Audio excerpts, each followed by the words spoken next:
Assembly సమావేశాలకు 11 మంది YCP ఎమ్మెల్యేలు హాజరు కాకపోవడంపై ప్రభుత్వ చీఫ్ విప్ జీవి ఆంజనేయులు తీవ్ర విమర్శలు చేశారు. జీతాలు తీసుకుంటూ ప్రజా సమస్యలపై చర్చకు ఎందుకు దూరంగా ఉన్నారని ప్రశ్నించారు. 4 రోజుల అసెంబ్లీ సమావేశాలు 25 గంటల 15 నిమిషాల పాటు అర్థవంతంగా జరిగాయని 103 మంది సభ్యులు సభలో ప్రసంగించారని తెలిపారు. వైసీపీ ఎమ్మెల్యేలు కూడా హాజరై ఉంటే 114 మంది సభ్యులు మాట్లాడేవారని అన్నారు జీవి ఆంజనేయులు. డిఎస్సిపై మంత్రి నారా లోకేష్ వాస్తవాలను బయటపెట్టారని, ఏపీపీఎస్సీ అక్రమాలపై సమాధానం చెప్పాల్సి వస్తుందనే భయంతో వైఎస్ జగన్ అసెంబ్లీకి దూరంగా ఉన్నారని ఆరోపించారు. 15 నిమిషాల పాటు అసెంబ్లీ నడిచింది. 4 రోజులు 103 మంది సభ్యులు మాట్లాడారు.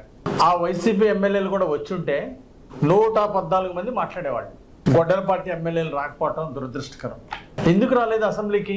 జీతాలు తీసుకుంటున్నారుగా. జీతాలు తీసుకుంటున్నప్పుడు ఎమ్మెల్యేలుగా అసెంబ్లీకి వచ్చి ప్రజా సమస్యలు మాట్లాడాలి కదా. ఎందుకు మాట్లాడలేదు? ప్రజా సమస్యలను గాలికి వదిలేశారు వైసీపీ ఎమ్మెల్యేలు. ఈరోజు శాసనమండలిలో వాయిదా వేయించారు. ముఖ్యమైన అంశాలన్నింటి మీద గోలగోలు చేసి చర్చ జరగకుండా చేశారు. కారణం ఏంటి? మీ బండారం బయటపడుతుందని ఏ ఒక్క అంశం మీద చర్చ జరగకుండా శాసనమండలిలో వాయిదా వేయించారు. చాలా దురదృష్టకరం. అయినా ఏపీపీఎస్సీకి డిఎస్సికి తేడా తెలియని ఆయన 5 ఏళ్లు ముఖ్యమంత్రిగా చేయటం విడ్డూరంగా ఉంది.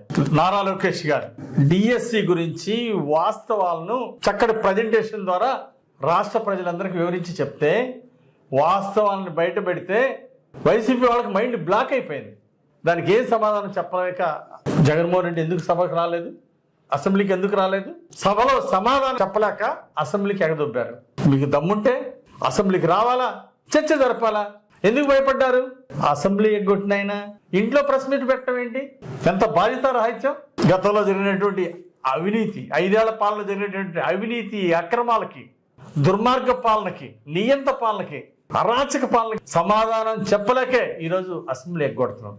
దేవాలయం లాంటి అసెంబ్లీలో మాట్లాడటం చేత కానీ దద్దమ్మ ఎమ్మెల్యేలు సమాధానం